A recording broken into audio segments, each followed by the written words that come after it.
Alors, parlons des essais cliniques qui portent sur le traitement, en sachant que c'est juste une partie des essais cliniques. Quand on analyse tout ça, il faut comprendre qui commence, qui gère les essais cliniques, qui fournit les essais cliniques.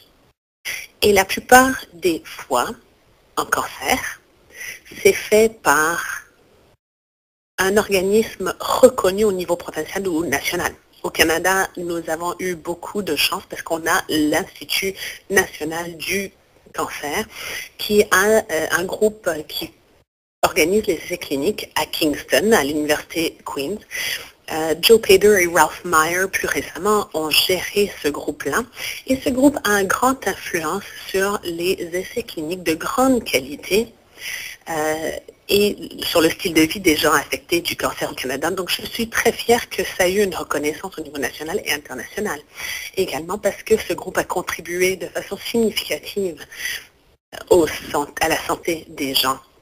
Il y a d'autres commanditaires en tant que tels, des essais cliniques. Ça peut être un essai clinique qui a lieu à l'hôpital, dans l'hôpital Princess Margaret, l'hôpital Princess Margaret à Toronto, en Colombie-Britannique. Ça peut être un groupe ou consortium d'hôpitaux qui travaillent ensemble ou un groupe reconnu de spécialistes en santé qui travaillent ensemble pour pouvoir gérer les essais cliniques. Donc, quand on parle de commanditaires d'essais cliniques, il y a souvent un groupe reconnu.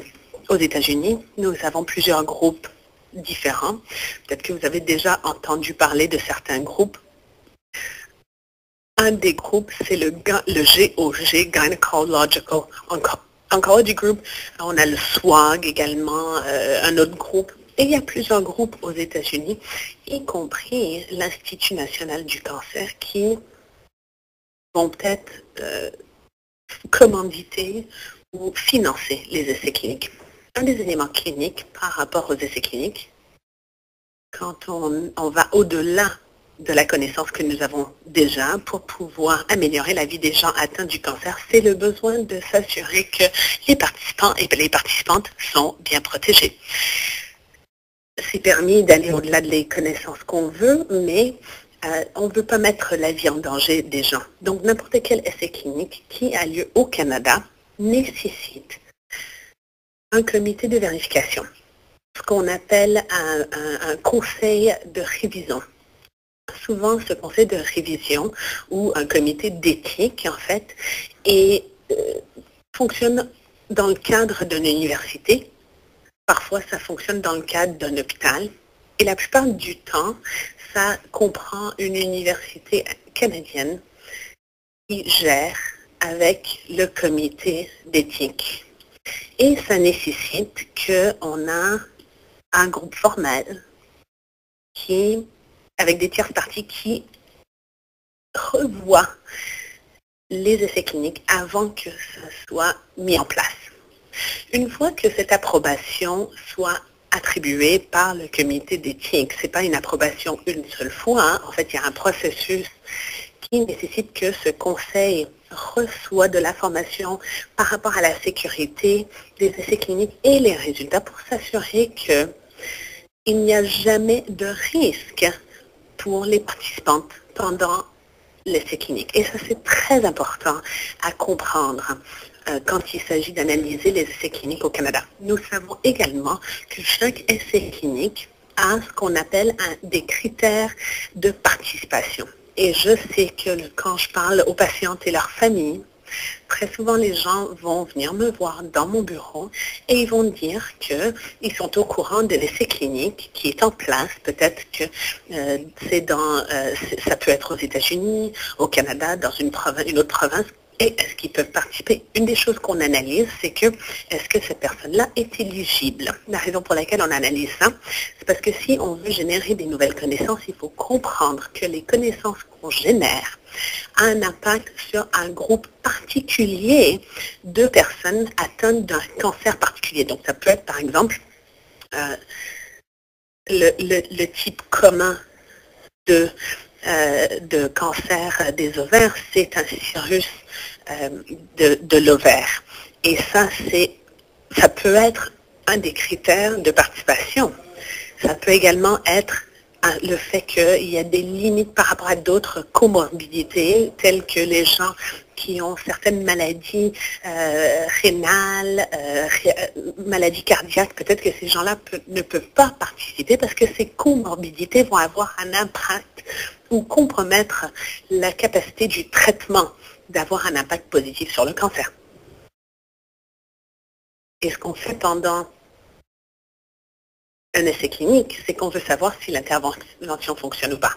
Donc, il y a des critères d'éligibilité qui sont transparents et qui sont définis pour chaque essai clinique. N'importe quelle femme qui participe dans un essai clinique sur le cancer des ovaires, chaque femme est demandée de fournir une approbation informée. Et ça, ce que je veux dire par ça, c'est que c'est une conversation avec le médecin ou l'infirmière et une conversation avec la personne qui gère l'essai clinique, la personne principale qui gère l'essai clinique. La patiente va avoir une conversation avec le directeur et souvent il y a de l'information écrite qui est fournie. Et ça nécessite également la signature des deux parties, donc la personne affectée du cancer ainsi que le médecin impliqué. Donc, ce consentement informé est absolument nécessaire pour continuer avec des essais cliniques quand on parle des femmes diagnostiquées de cancer des ovaires. Souvent, c'est quelque chose qui est fait dans un hôpital ou dans un centre du cancer. Il y a plusieurs essais cliniques qui parfois ont lieu dans le bureau de l'oncologue ou sur leur lieu de travail. Ça, c'est des essais de traitement que j'ai déjà mentionnés pour dire en reconnaissant que si on parle des essais différents, c'est peut-être quelque chose qui est fourni dans un lieu différent. Donc, parfois, il y a des essais qui sont faits à la maison, par exemple, peu importe comment c'est établi pour l'individu. Donc, le consentement informé est absolument essentiel avant d'aller plus loin avec les essais cliniques.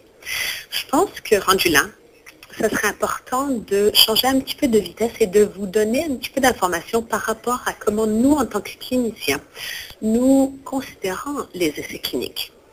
Autrement dit, il y a des moments quand on a un nouveau traitement ou un nouvel agent qui vient d'être développé en laboratoire et qui a été subi à des études animales.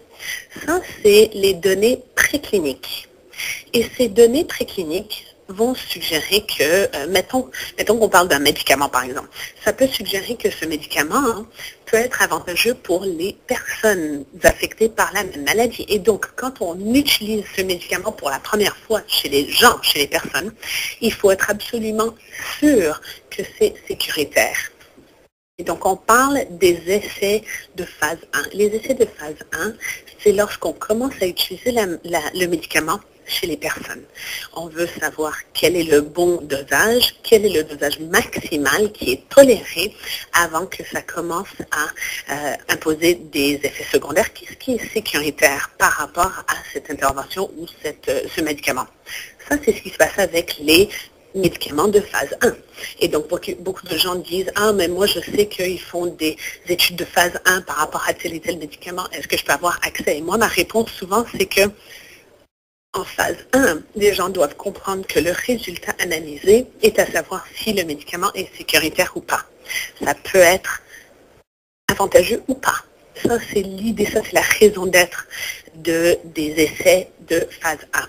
Une fois qu'on produit les données suite aux phases 1, ensuite, on passe à une étude de phase 2. Et ça analyse non seulement si le médicament est efficace et sécuritaire, mais est-ce que c'est efficace? Est-ce que quand on analyse une nouvelle molécule, par exemple, en essai clinique pour le cancer des ovaires, le phase 1 va nous dire quel dosage était approprié. Et en phase 2, ça analyse quels sont les effets secondaires suite à ce dosage et est-ce que c'est efficace? Est-ce que ça fonctionne? Est-ce que ça améliore les choses en termes du cancer? Donc, un essai de phase 2, c'est l'étape suivante, si on veut. Suite à un essai de phase 1. Si les résultats en phase 2 sont ce qu'on appelle positifs, autrement dit, il n'y a pas beaucoup d'effets secondaires et c'est avantageux, on va procéder à un essai de phase 3.